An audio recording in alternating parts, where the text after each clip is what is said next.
डुमरांव में आयोजित प्राकृतिक चिकित्सा शिविर का हुआ समापन। शिविर में कई मरीज हुए निरोग।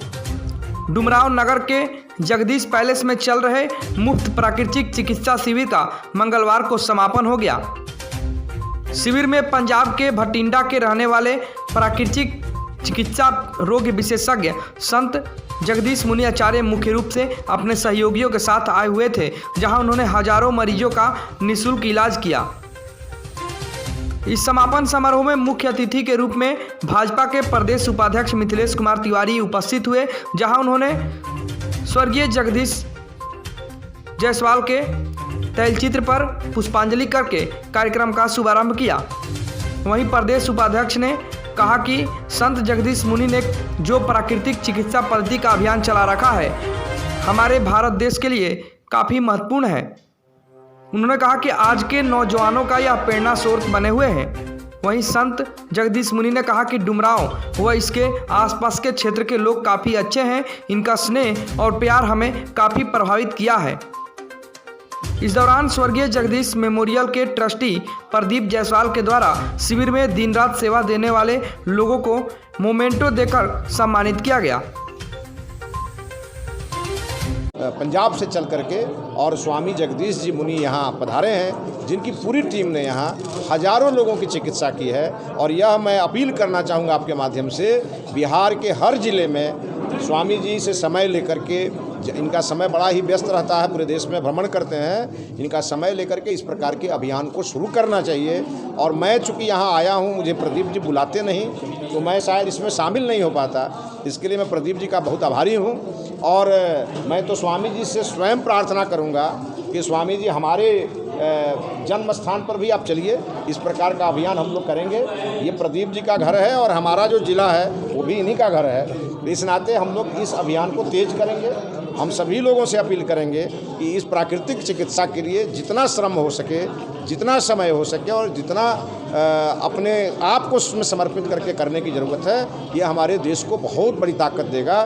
जो प्रधानमंत्री जी भी जिसके तरफ हमेशा लोगों का ध्यान आकृष्ट कराते हैं, देसी चिकित्सा पर हमारी सरकार का सबसे बड़ा आज ध्यान है, योग पर हमारी सरकार का ध्यान है। और मोदी जी इसके लिए तो जीवंत उदाहरण है कि जब से हम लोग मोदी जी को जानते हैं, मोदी जी ने योग को ऐसा अपनाया कि आज तक उनको एक खांसी सर्दी भी नहीं हुई। और यही कारण है कि अगर लोगों को मोदी जी जैसा स्वस्थ रहना है, लोगों को मोदी जी जैसा विश्व का नेतृत्वकर्ता बनना है, तो योग की पद्धति और हमारी जो प्राकृतिक चिकित्सा की पद्धति जो स्वामी जी लेके आए हैं, उसको अपनाना पड़ेगा।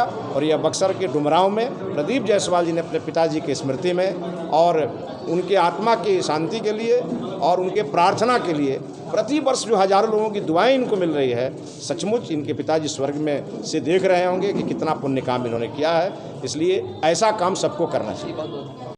देखिए, ये प्राकृतिक चिकित्सा है जो हमारे भारतवर्ष की है, जो हमारे देश के आज तक की सृष्टि में जितने भी बुद्ध पुरुष हुए हैं, सब ने प्राकृतिक चिकित्सा को के माध्यम से लोगों का भला किया, लोगों का इलाज किया। और ये हमारी सनातन चिकित्सा है, न्यूरो हीलिंग पद्धति, क्योंकि हमारी बॉडी के अंदर जो हमारा न्यूरो सिस्टम है, जब उसमें कोई बिगाड़ आता है तो उसको ठीक करने की हमारे सनातन में इतनी आसान पद्धतियाँ हैं कि जिससे हम जो है बिना किसी दवाई के, बिना किसी ऑपरेशन के, बिना किसी टीके के शरीर के अंदर कोई भी रोग है उसका निदान हम कर सकते हैं। तो इसके लिए जो हमारी सेवाएं पिछले 30 वर्षों से भारतवर्ष में चल रही है, 15 दिवसीय शिविर लग चुके हैं, तकरीबन 491 तो लग चुके हैं और आगे ये सेवा जारी है। प्रत्येक शिविर में हम प्राकृतिक चिकित्सा को प्रशिक्षण भी देते हैं और साथ में पूरा प्रैक्टिकली इलाज भी करते हैं।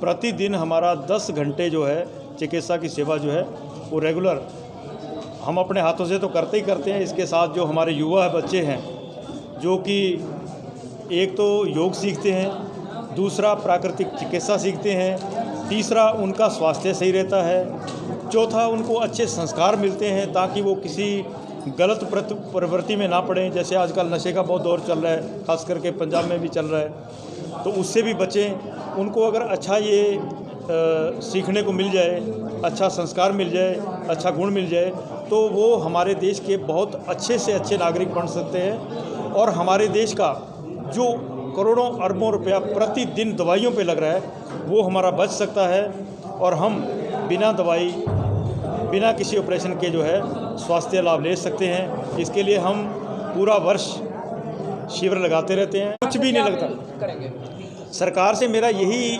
निवेदन है और मैं स्वास्थ्य मंत्री जी से मिलता भी रहता हूं। उनसे मेरा एक ही आग्रह है कि जैसे एलोपैथी के हॉस्पिटल हैं, जैसे आयुर्वेद के अभी हॉस्पिटल बहुत खुल गए हैं, होम्योपैथी के बहुत हॉस्पिटल खुल गए हैं, तो इसके साथ साथ नेचुरलपैथी के जो चिकित्सक हैं उनके भी हॉस्पिटल खोले जाएं। ज़्यादा नहीं तो मैं कहता हूँ प्रत्येक राज्य के अंदर एक हॉस्पिटल प्राकृतिक चिकित्सा का होना चाहिए। अगर सरकार हमारा सहयोग करती है कि हम प्राकृतिक चिकित्सालय खोलते हैं तो हमारे पास डॉक्टरों की कोई कमी नहीं है। डेली मेरे पास इतने बच्चे हैं कि हम रोज़ के 10,000 लोगों का भी इलाज कर सकते हैं, इतनी हमारे, क्योंकि प्रेरणा हम पिछले 20 सालों से आँख का ऑपरेशन करा रहे हैं मोतियाबिंद का निःशुल्क, और अपने पिता और अपने दादा की स्मृति में। तो प्रेरणा अपने घर समाज, चूँकि मैं पत्रकार रहा हूँ, नवभारत टाइम्स का यहाँ रिपोर्टर था, और उसी समय एक कैंप में जाके हमने देखा कि यहाँ के व्यवसायी लोग इतना अच्छा, पहले तो 6 दिन 7 दिन रख के आँख का ऑपरेशन करा के मोतियाबिंद, तो हमें वो कार्य अच्छा लगा। जब मैं रिलायंस क्लब का प्रेसिडेंट यहाँ हुआ तो ये उस समय से अनावरत, उसके बाद रोटरी क्लब के द्वारा लगातार होते रहा। उसके बाद जब ये लोग नहीं कर रहे थे तो जेपी मेमोरियल चैरिटेबल ट्रस्ट हमने बना के, और उसके बैनर तले ये कार्य सिलसिला 20 वर्षों से हम लोग कर रहे हैं। और हर साल, जैसा कि आपको भी मालूम है कि हम अपने वहाँ पे 200, 150, 300 जितने मरीज़ आते हैं आँखों के मोतियाबिंद के, उनका हम लोग ऑपरेशन फ्री, सारा चीज़, रहने खाने और दवा, सारा चीज़ हम लोग फ्री करके अभी तक लगभग 10,000 से अधिक लोगों को लाभान्वित कर चुके हैं।